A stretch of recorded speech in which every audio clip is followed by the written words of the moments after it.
I'm a console. And I'm a PC. And we're the only way To play games. There is no other way For people to play games. Wait a second, please. Aren't you forgetting about me?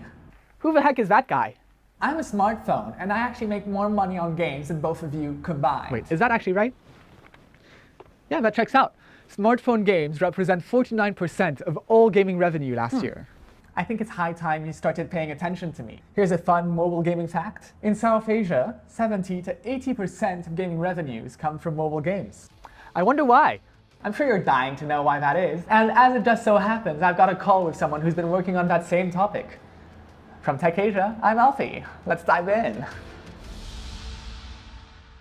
My name is Mehnaz Ritika, and I'm currently working as a contributor at the Daily Star. The number of mobile users in Bangladesh is rapidly growing, and especially with smartphones, and it has been making advancements since the last 10 years. We can see different games right now that are published, such as Heroes of 71, different simulator games, and even Annihilation.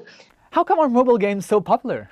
Isn't it much better to play a game on a dedicated console, or even a PC, where you can have a fuller resolution, better sound, or higher resolution graphics? Mobile games is seen as something that's very convenient. You can get it at the palm of your hands whenever and wherever, whether you're traveling in the metro or you're stuck in the traffic.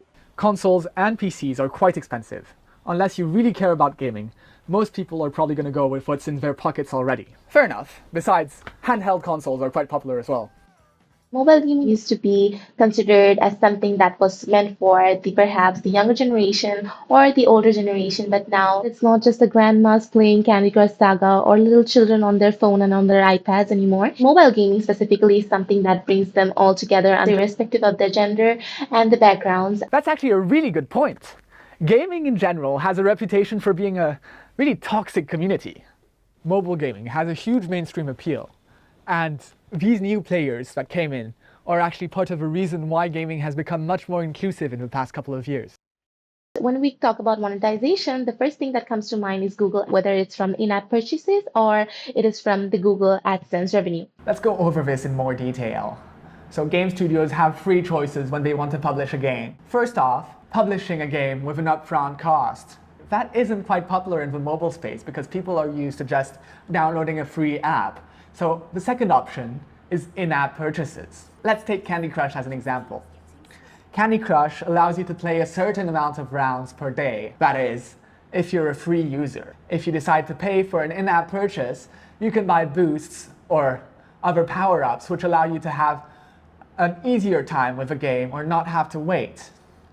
There's also advertisements. To monetize on these games, which are all technically free to access. And while you play the game, you watch an ad for 3 seconds or so, and then they make a profit out of it. In that case, it's likely they'll use Google AdSense, because Google represents about 90% of all advertising on the web.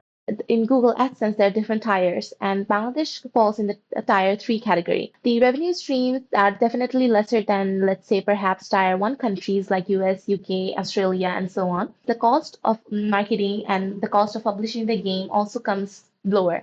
A lot of mobile game development companies are partnering up with local phone manufacturers to even embed their games into the locally manufactured phones. Preloaded apps actually have a really long history. Games like Solitaire, Snake, or Minesweeper all have had a huge success because they were pre-installed on their systems. Naptech games have been receiving proposals even from Google for partnerships on their games.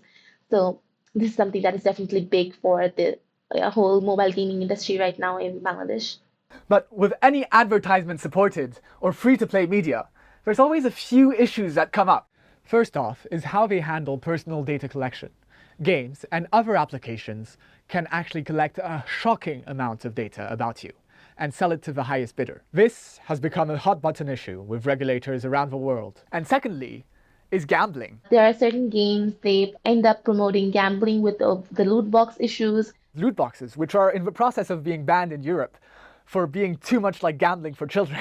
You basically draw something and get a random assortment of items, which is quite addictive for young minds. This is something that should be definitely regulated by a proper regulatory body. As I've spoken with the managing director of NAPTEC Labs, the managing director's own words were how the current legal frameworks are not enough to support the publication of a game. So we definitely need to advance in that sector. There needs to be a whole legal framework established to ensure that none of these things happen. The target customer is not just the local regions. The bigger portion of the customer base is placed outside of the countries. So there will be bigger games that we have known over the years. They have had Bengali developers working in the backend. Their work is being outsourced.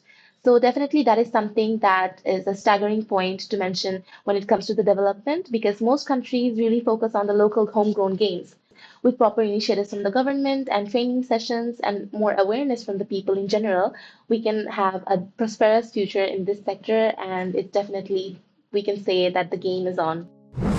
That's the end of your free energy for this week's Tech Asia. Don't worry, if you wait another week, you'll get another free episode. That one was actually a helicopter simulator. And if you just can't wait, well, you can go check out one of our old episodes. I don't know, why don't you check out the one that we did on hospitals recently and about how surgeons use remote work? Take care.